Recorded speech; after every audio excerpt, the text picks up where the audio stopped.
복된 소식 아름다운 소리 AM 1590kHz 시카고 기독교 방송입니다.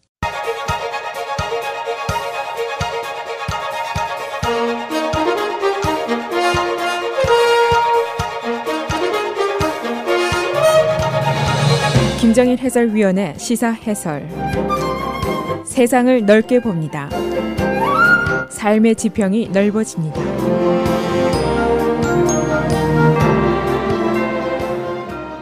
시사 해설입니다. 우리가 내는 property tax, 이 부동산 세금의 공정성 또 투명성에 대한 의심이 오래 있어 왔습니다. 또 그 이후에 세제 변경이 있었지만은 이 변경에 따른 부작용이 있다 하는 문제도 또 지적이 되어 왔었습니다. 이 property tax라는 것은 우리가 내는 수많은 텍스 중에서도 가장 내기 싫어하는 그런 텍스로 알려져 있습니다. 그런데 일리노이 주와 시카고시, 쿡카운티 등의 property tax는 전국적으로 세금이 가장 높은 것으로 악명이 높습니다. 그런데도 이 높은 세금이 부정확하다, 불공정하다, 또 정책으로 부패와 관련이 있다, 그래서 주택 소유주들에게 큰 부담을 주고 있다는 불평이 있어 왔습니다. 이 불평은 사실은 꽤 오래된 이야기입니다. 시카고 트리뷴이 금년도에 2017년도에 이어서 또다시 University of Chicago 그리고 부동산 텍스 전문 분석 회사와 공조를 해서 분석을 했는데 그 결과가 나왔습니다. 요약을 하면은 이 부동산 세금의 부담이 일부 고소득층 지역에서 저소득층 지역으로 이동을 하고 있더라 하는 것이 발견이 됐고, 이 지역에 대한 상업, 기업들의 기피 현상이 있더라 하는 것도 발견이 됐고, 또 게다가 이 지역에 임금 상승 부담이 있기 때문에 고용이 오히려 감소할지도 모른다 하는 예상도 있고, 사업체들이 고세금을 피해서 인디애나 또는 다른 카운티로 옮겨갈 수도 있다, 그런 예상도 있습니다. 따라서 이 지역의 경제가 더 피폐할 수도 있다 하는 결론이 나왔습니다. 그래서 오늘은 이 조사 결과에 따른 이 property tax의 문제점은 어떤 것들인지, 또 해결책으로 어떤 의견들이 제시가 되고 있는지 소개를 해드리겠습니다. 먼저 property tax의 문제점입니다.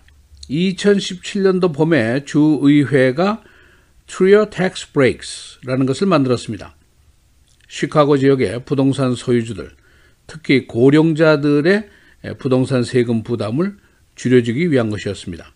시카고시의 라마 매뉴얼 시장이 계속해서 이 property tax를 인상해 왔는데 그 이유는 시 공무원 은퇴연금의 부족분을 해소하기 위한 것이었습니다. 이 과정에서 부동산 가치 평가가 그 시스템상의 부정확한 기준 적용으로 인해서 일부 사우스 서버브 지역의 부동산 세금이 크게 감소를 했습니다. 그 대신에 이 부담이 다른 지역, 오히려 저소득층 지역으로 이동하는 의도하지 않았던 결과가 발생했습니다. 그런데 이 지역들은 이미 지난 리세션 당시에 경제적으로 큰 피해를 당한 지역입니다. 그래서 소매점이라든가 사업체들이 이 지역의 유입을 꺼리는 지역이고, 또 쿡카운티는 그 사업체들의 고용 부담이 늘어나게 됩니다. 임금도 늘어나게 되니까 당연히 이 지역의 경제 활성화가 지장을 초래할 것이 아니냐, 그런 예상이 나오고 있습니다. 다시 말해서 세금 수입이 더 줄게 될 것이라는 예상입니다. 그리고 카운티가 프로퍼티 텍스 부담을 줄이기 위해서 홈 오너스 텍스 브레이크 제도를 강화를 했는데 오히려 이것이 역효과를 내는 경우도 있다 하는 것이 지적이 되었습니다. 예를 들면은 주택 거주자들에게 주는 면세 혜택이 있습니다. 소위 홈스테이 exemption이라고 그러는데 $7,000에서 $10,000로 올라갔습니다. 그리고 Seniors Homestead Exemption이 있는데 65세 이상 고령자들의 주택 소유자들을 위한 혜택입니다. 이것이 $5,000에서 $8,000로 늘어났고, 또 다른 것이 하나 있습니다. Seniors Tax Freeze 면제라는 게 있는데 연간 소득이 $55,000인 가구에서 $65,000 이하로 늘렸습니다. 이 결과로 많은 납세자들이 혜택을 받게 됐고, 여기까지는 좋은데, 그러나 빌리지라든가 스쿨 디스트릭의 예산 지출은 전혀 줄지를 않았습니다. 그대로 있습니다. 고로 그 예산 충당을 위해서 이 부담이 어디로 가느냐, 사업체라든가 산업기관이라든가 렌탈 프로퍼티 이쪽으로 가게 되어 있습니다.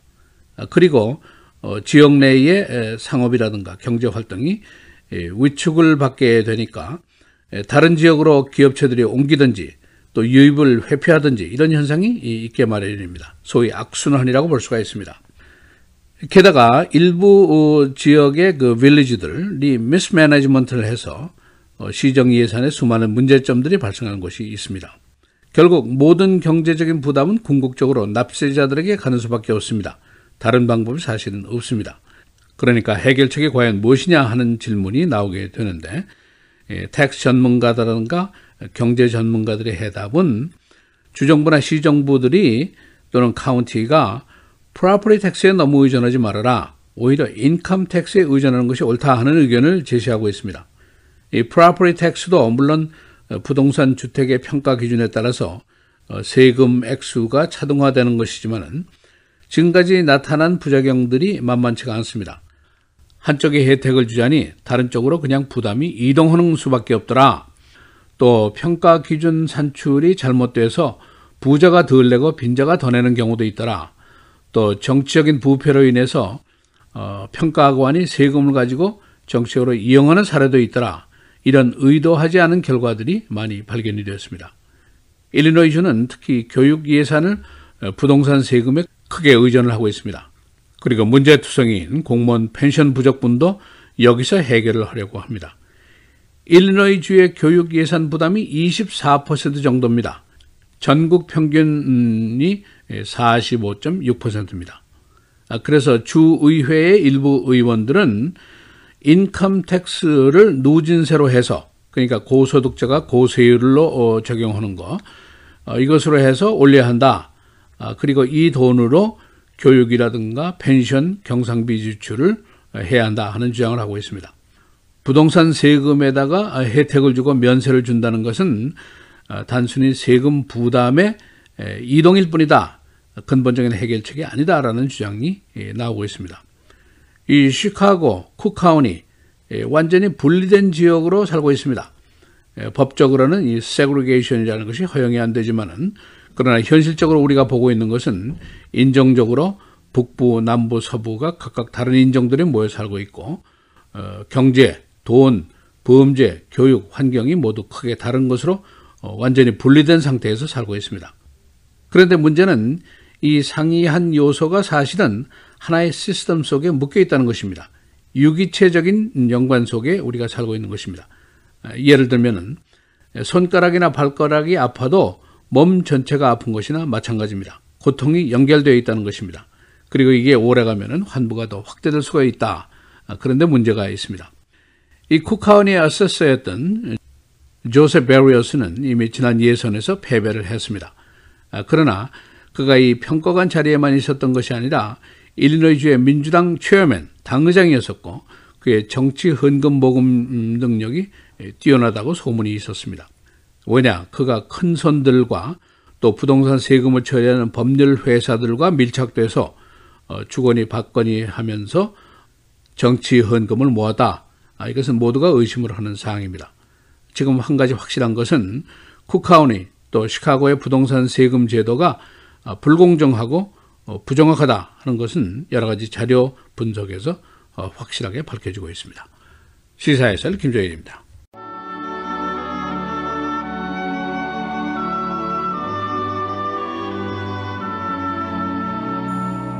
사랑하는 자들아, 우리가 서로 사랑하자.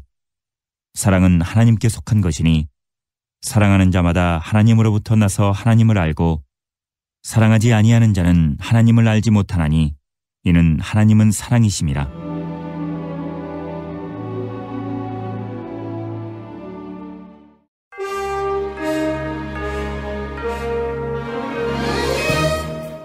(8월 31일) 금요일 헤드라인 뉴스입니다. 고 존 맥케인 상원의원의 장례가 계속해서 진행되고 있는 가운데 맥케인 상원의원의 시신이 오늘 의회 중앙홀에 하루 동안 안치됩니다. 장례식은 내일 워싱턴 DC에 있는 워싱턴 국립성당에서 엄수되며 장지는 고인의 모교인 메릴랜드주 소재 해군 상한학교 묘지로 결정됐습니다. 앞서 어제 애리조나주 노스 피닉스 침례교에서 열린 존 맥케인 상원의원의 장례식에는 조 바이든 전 부통령이 추모 연설을 하면서 연신 눈물을 보이기도 했습니다.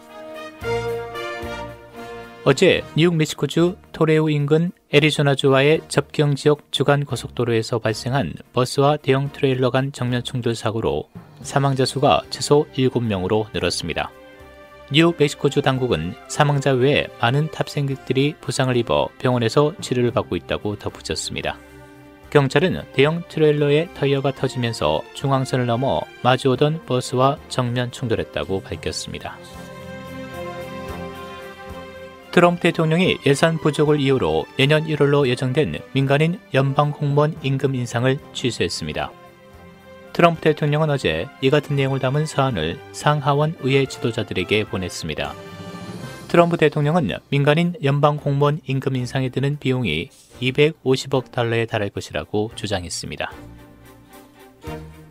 췌장암 투병 끝에 지난 16일 생을 마감한 소울의 여왕 아레타 프랭클린의 콘서트 장례식이 미시건 디트로이트 첸 공원에서 어제 열렸습니다. 무료로 진행된 헌정 콘서트에는 앤지 스톤과 키스 워싱턴, 로니 맥리어 등이 참석해 공연을 펼쳤습니다. 수많은 팬들이 그녀의 마지막 길을 함께했습니다. 국무부는 어제 미국인의 북한 여행 금지 조치를 내년 8월 31일까지 1년 더 연장키로 했습니다. 국무부는 자국민이 북한 당국에 의해 체포되거나 장기 억류될 우려가 있기 때문에 이 같은 결정을 내렸다고 언론이 보도했습니다. 코카콜라가 영국의 스타벅스로 불리는 코스타를 인수해 커피 체인 사업에 진출합니다. 언론에 따르면 영국 외식 숙박기업 윗브레드는 코스타를 39억 파운드, 달러로는 59억 달러에 코카콜라에 매각하기로 합의했다고 밝혔습니다. 윗브레드는 지난 1995년 매장 수가 39개에 불과하던 코스타를 1,900만 파운드에 인수해 현재 전 세계 32개국에 4,000개의 매장을 보유한 커피 체인으로 성장시켰습니다. 주화동국은 리틀빌리지 화재 사건과 관련해 사망한 어린이들의 부모가 적절한 감독 의무를 준수했는지 여부를 조사하고 있습니다. 당국은 이 피해 어린이들의 부모가 법으로 규정된 감독 의무를 지켰는지를 조사하고 있는데 이 부모는 2013년 이후 미성년 어린이를 집에 혼자 방치하는 등 혐의로 21번이나 신고를 당한 기록을 갖고 있습니다. 지난 토요일 이 아파트에서 슬립 오버를 하던 어린이 10명이 화재로 사망했습니다. 검찰은 살인 혐의로 재판을 받고 있는 시카고 경찰관 제이슨 반 다이크를 법정 모욕죄로 감금할 것을 법원에 요청했습니다. 검찰은 반 다이크가 시카고 트리뷴과 인터뷰를 한 것은 오랜 재판부의 외부 발설 금지 명령을 어긴 것이며 이것은 법정 모욕죄에 해당된다고 주장했습니다. 그러나 피의자 변호인 측은 검찰이 피의자의 표현의 자유를 침해하는 권력 남용을 하고 있다고 반박했습니다. 재판부는 내일 이 요청을 심의할 예정입니다. 시카고 경찰 850여 명이 민간인 사무직의 역할로 알려진 내근에 투입되고 있다는 지적이 나왔습니다. 시 경찰은 범죄 증가에 따라 경찰 병력의 거리 배치를 늘리겠다고 약속해왔으나 아직 내근 사무직 근무 경찰이 850명에 달하고 있습니다. 지난 2013년 사무직 근무 경찰의 숫자는 300명이었습니다. 2018 자카르타 팔렘방 아시안게임 남자축구 결승전 한국과 일본의 경기가 시카고 시간으로 내일 토요일 오전 6시 30분에 펼쳐집니다. 날씨입니다. 오늘 대체로 맑은 날씨 보이겠습니다. 낮 최고 86도, 밤 최저 72도. 내일 토요일 맑고 흐리고 한때 곳에 따라 비 또는 썬더스톰이 예상됩니다. 낮 최고 84도, 밤 최저 71도. 주일 대체로 흐리겠습니다. 낮 최고 87도, 밤 최저 73도. 레이버데이인 월요일은 오전에 대체로 흐리고 비 또는 썬더스톰, 오후로 대체로 맑은 날씨 예상됩니다. 낮 최고 86도, 밤 최저 74도입니다.